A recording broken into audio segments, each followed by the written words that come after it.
Shalom Bapak Ibu Saudara, selamat pagi. Mari pagi hari ini kita mau datang pada Tuhan, bahwa pujian kita hanya bagi Tuhan. Terima kasih Tuhan Yesus, terima kasih.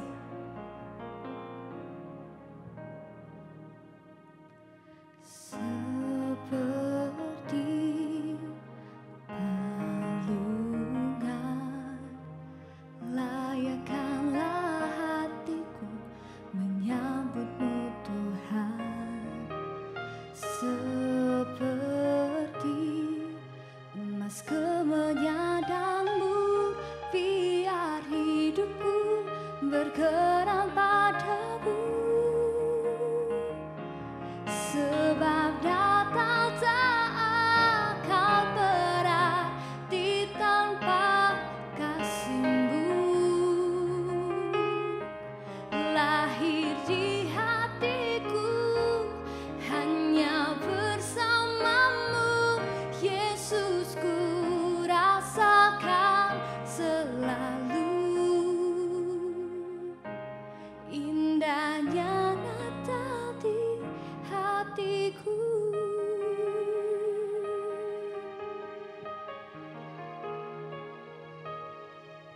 Seperti balungan,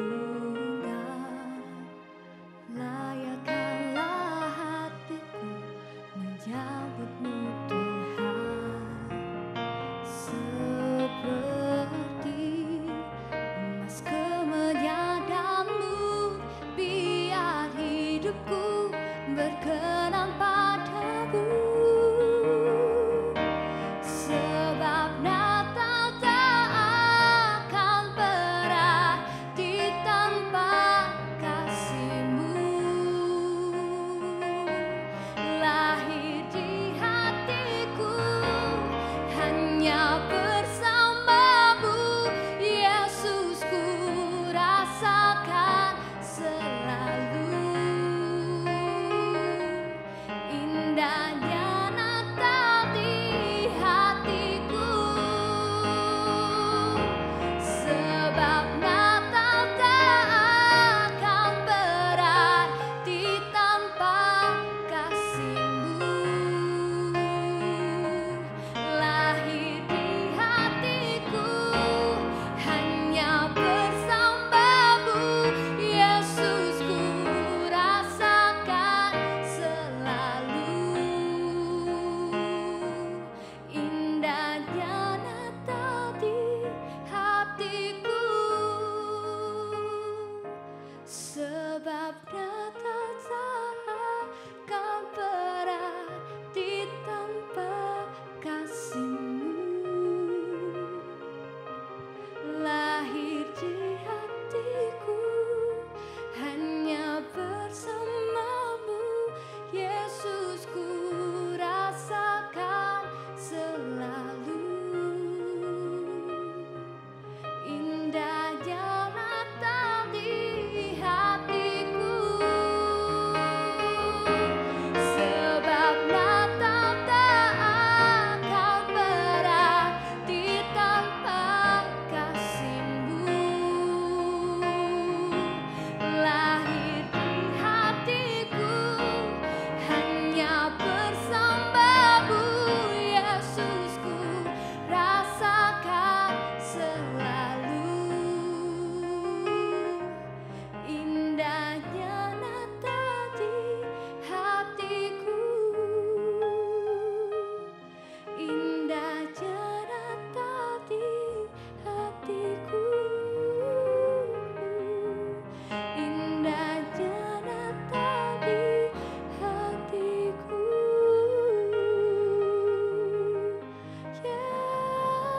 Yesus, datang di hatiku. Kau yang terindah, Kau yang terindah, Tuhan.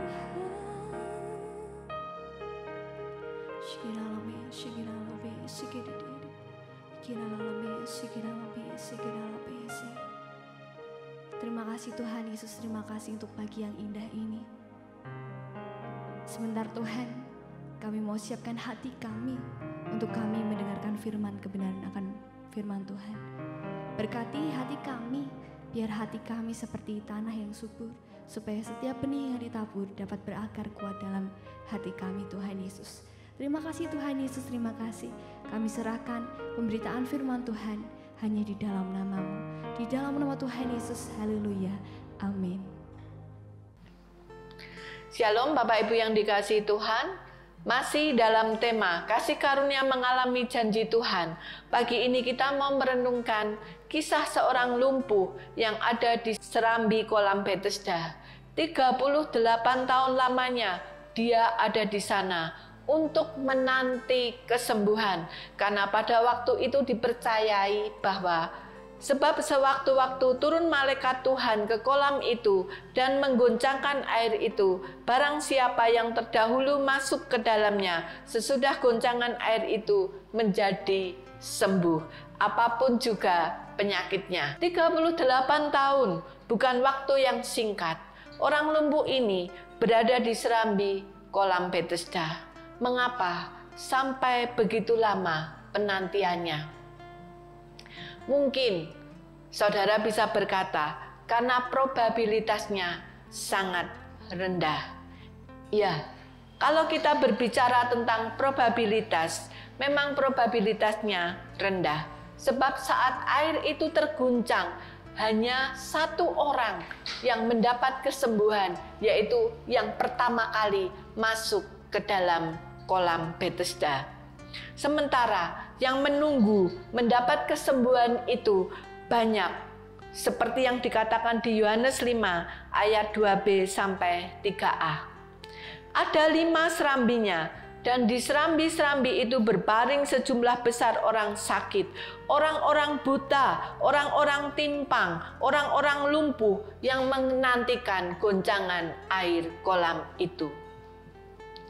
Kalau kita perhatikan di ayat ini, maka asumsi probabilitas ini bisa dipatahkan.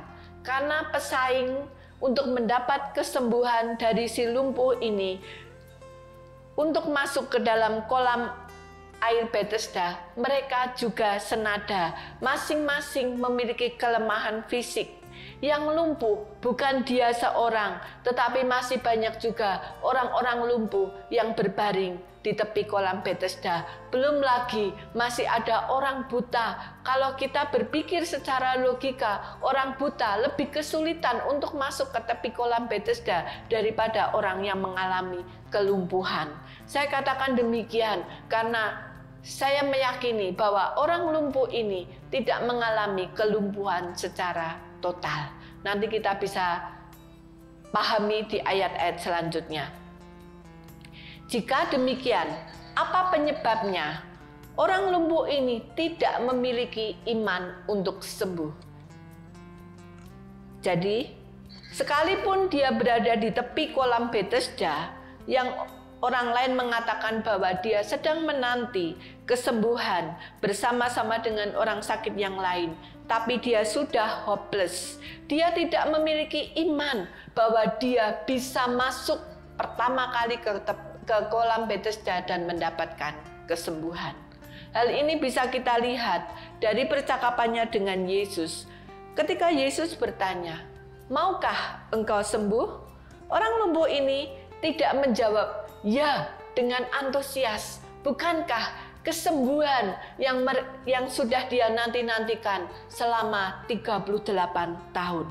Tetapi justru orang lumpuh ini berkata, kita baca di Yohanes 5 ayat 7.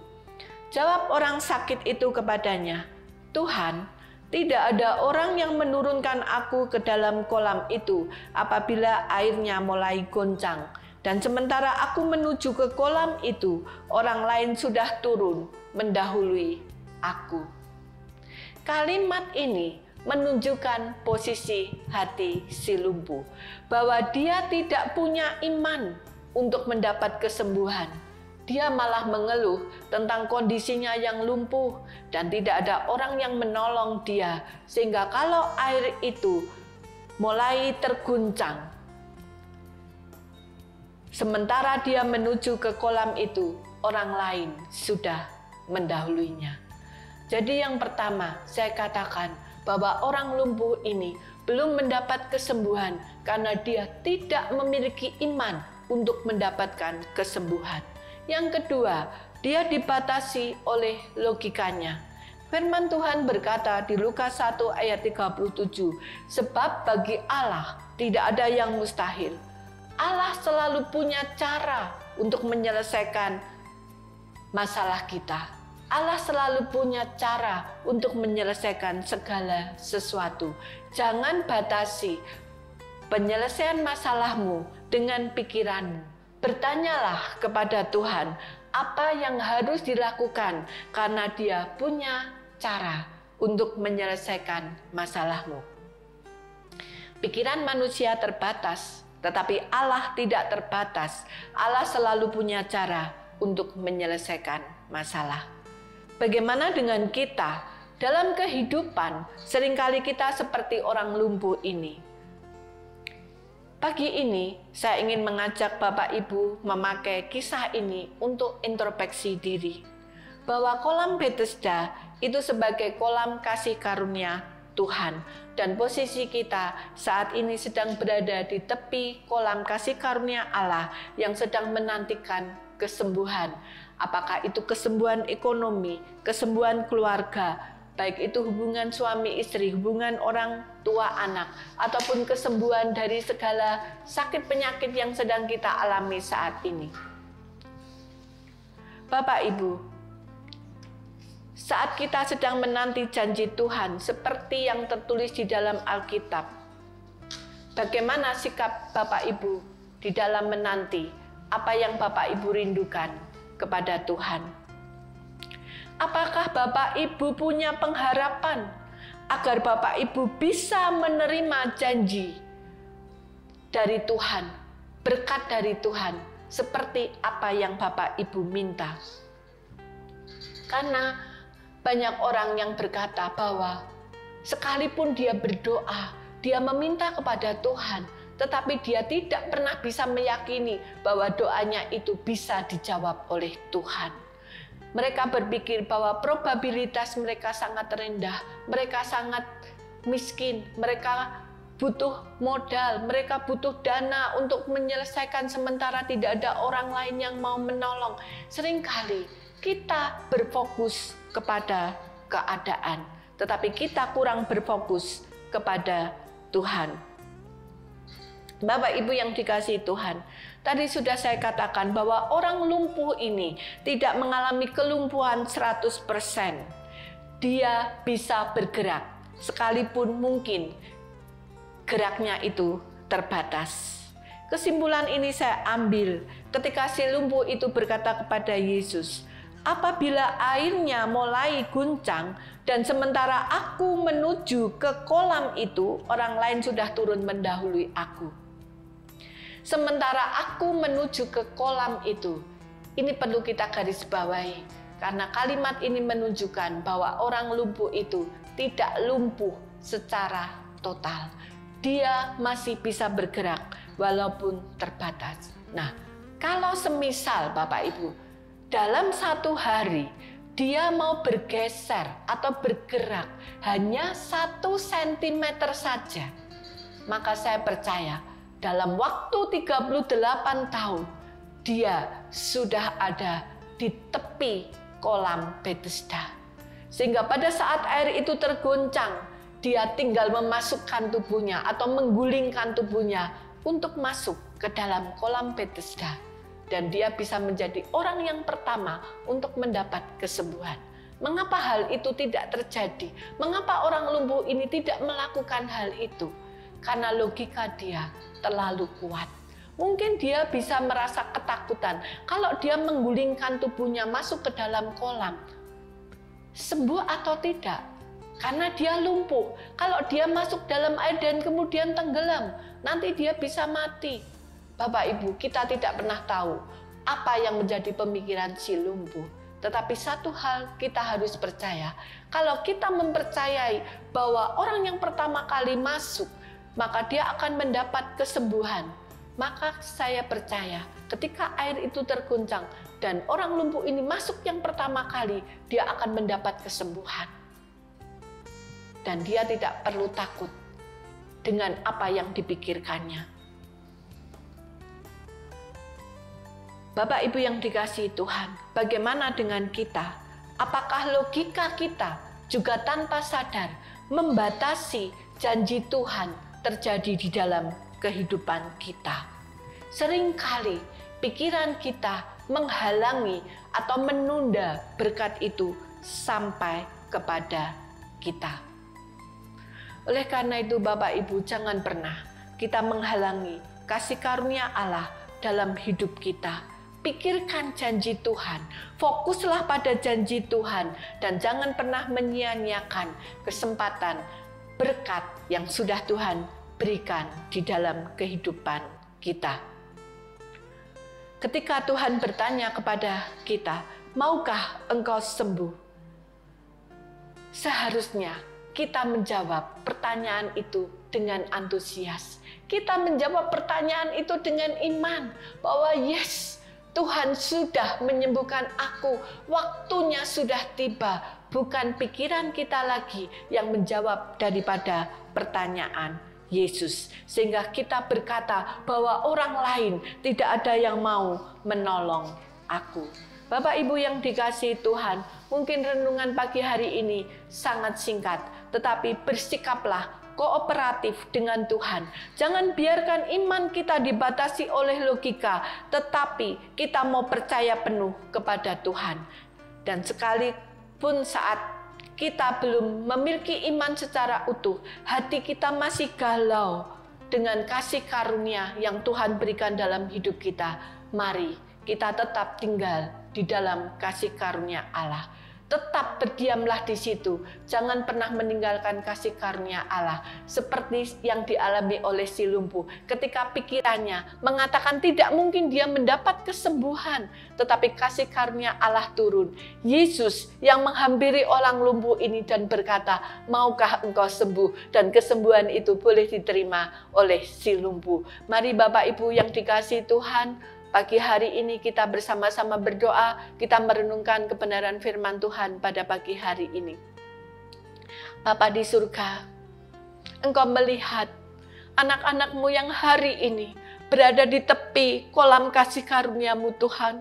Mereka sedang menantikan mujizat yang datang daripada-Mu. Mereka menantikan berkat ekonomi. Mereka menantikan kesembuhan secara fisik. Mereka menantikan kesembuhan keluarga mereka. Mereka menantikan kesembuhan usaha pekerjaan mereka. Mari Bapa, saat ini mereka merindukan kasih karunia-Mu. Tetapi kami percaya Bapa, di dalam kasih karunia-Mu tidak pernah sia-sia. Oleh karena itu, kuatkan hati setiap anak-anak-Mu untuk mereka boleh kooperatif dengan rancangan-Mu. Mereka boleh bertindak dengan iman untuk meraih berkat-berkat yang Kau sediakan bagi kami.